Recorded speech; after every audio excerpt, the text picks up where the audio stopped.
Actually kind of had this tune in my head. I didn't know I was supposed to bring a whole song. That's okay. Or I could have brought something that's already done. No, this is illustrative in a very good way. Okay. Just got a chorus and a little piece of the verse that goes.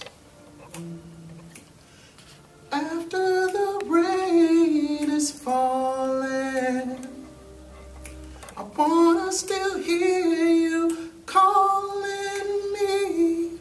No matter the season we've been through, our love is still true. He's made all things new. There's been time, there's been space, even moments our love's been misplaced. But through the years it's clear you still care. You're still here with me, raising our family. And I don't know how anything could come between yours and my heartbeat. Something. Yeah. Yeah. Cool. All right, so to sort of elaborate for everybody else a little bit, we're talking about a contemporary R&B style in which singers are not expected to just sing straight, sing flat. There's a whole lot of activity going on, and things moving around. So when we look at fitting chords to melody, we're likely to have more notes on a particular chord than we would have in some of the examples that I was giving you, because it's part of the style is that freedom for the vocalist. So a lot of space in it. Yeah. So one question that I have is, where do you hear the chord changes in there? Let me see. In the chorus, maybe first? Yeah. Okay, so it'd be like, after the rain. So.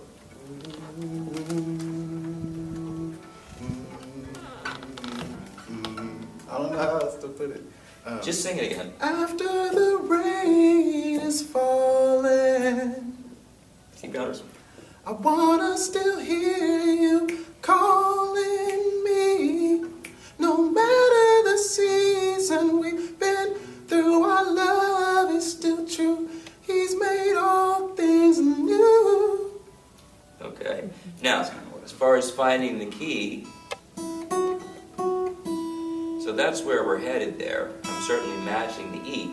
But now it gives us choices, because that's not going to fit. And I know that because the melody he sang has a note in there that's not going to fit the E major chord. Could be that chord, but that may or may not be the right feeling of it. Sing the first line. First two lines. After the rain is falling, I wanna still hear you calling me. So, and I'm just throwing things out there, I wonder if all of that first line is a single chord. Just bass. Try this. 2. Go for it.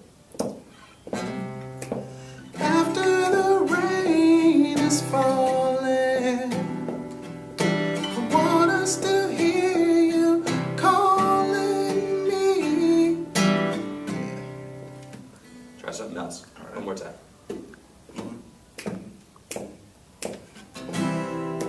After the rain is falling, I wanna still hear you calling me. Something like that? It's more like a, well, what I hear is kind of like a.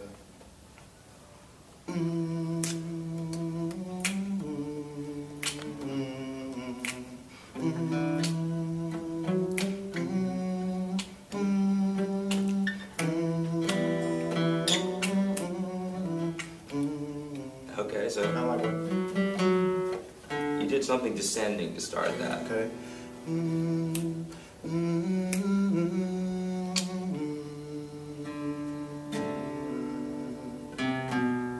Right. That's kinda what I hear. Now, all of that is melody, though, when you come right down to it. So the question is, how much chord is there in there? there's lots of ways to approach this. This is really wide open because unlike some of the other melodies we've looked at, there's lots of things that this suggests. So I played something and it fit and it sounds right, but it's not, or it sounds like it fits, but it's not necessarily what you're going for. So then we have to go for another option. You sang something that was dropping. Kind of a, I'm not playing the right rhythm, but it was. That was about it. So. After the rain is falling, I wanna still hear you calling me. No matter the season we've been through, our love is still true. He's made all things new. So all I was doing is improvising a bass line right there. See, and I think it speaks to something you said earlier, that what you're hearing is bass.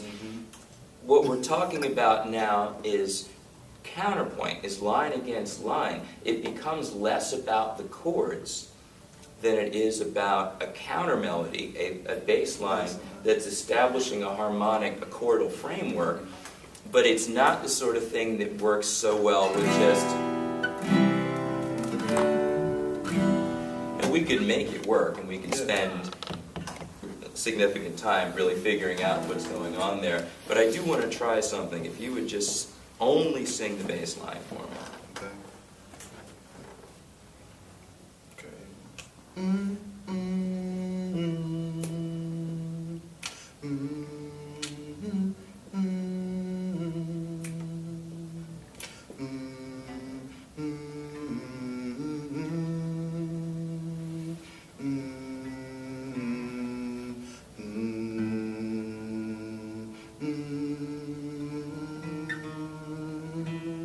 Yeah.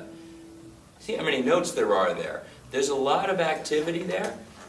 This is why I say it's more melodic than it is chordal, but everything does imply chords. Now what if you did that and see if you could leave out some of the elements? Yes. Make it more of a, here's the real basic bed. Okay. It's slower than what I can do with my voice, but it's like, but it's deeper. Right. Maybe I could play on that. Yeah, go for it.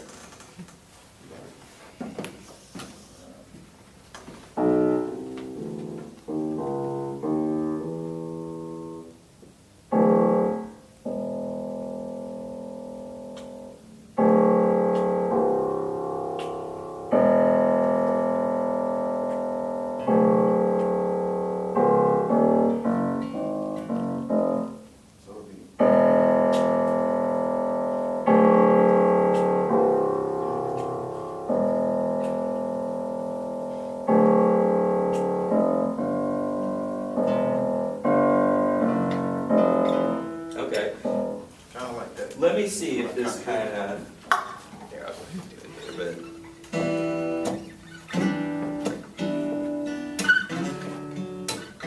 Yeah, that's it.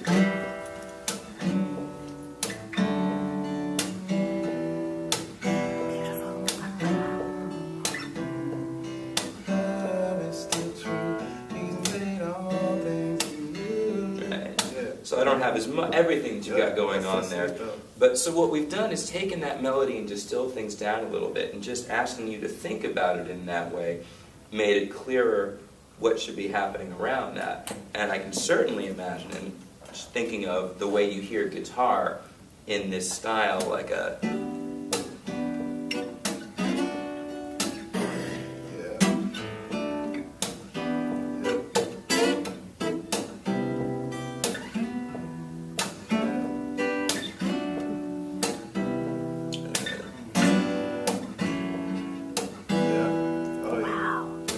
That's just coming straight from your bass line, because all I did was fill out the chords. E, got an E minor 7th, D, got a D6, so we have a little jazzier chords, C major 7, and that walk down.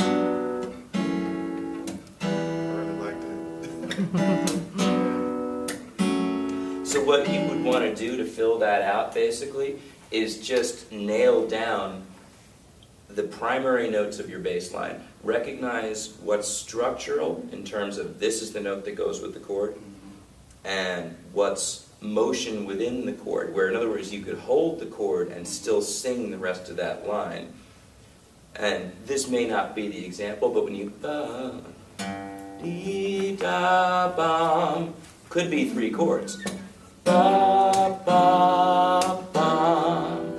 But it could also be ba, ba, bum.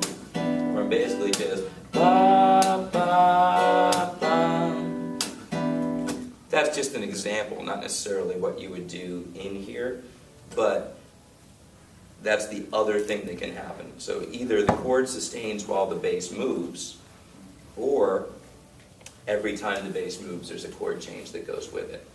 So I do write to the bass. You do write to the bass, and the thing is, the bass is the foundation of everything.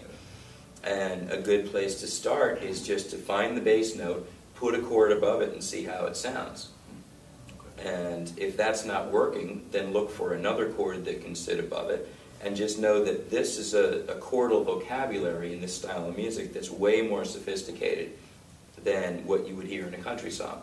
So we have so many more options to go for, because to make it sound right, we need to widen that bass.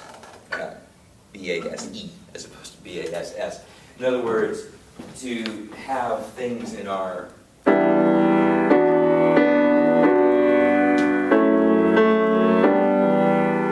expect to hear those richer kinds of chords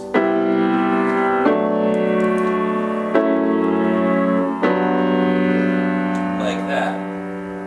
So this sort of simple approach that I was talking about earlier doesn't fit as neatly in this because we need more to work with. But I think you've got a foundation on it. And I wasn't doing anything crazy there. That was E minor 7 and a D sometimes. So that's just adding a few more notes. Basically, instead of a 3-note stack, it's a 4-note stack.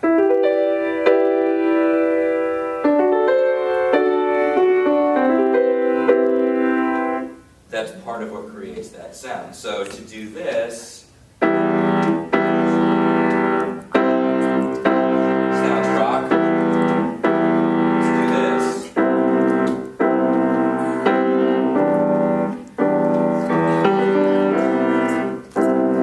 making the rhythm a little smoother and putting a couple more color notes in there makes it more appropriate for the style. So I think you've got all the ingredients. I think you just want to put them together in a... Could you write those? Yes.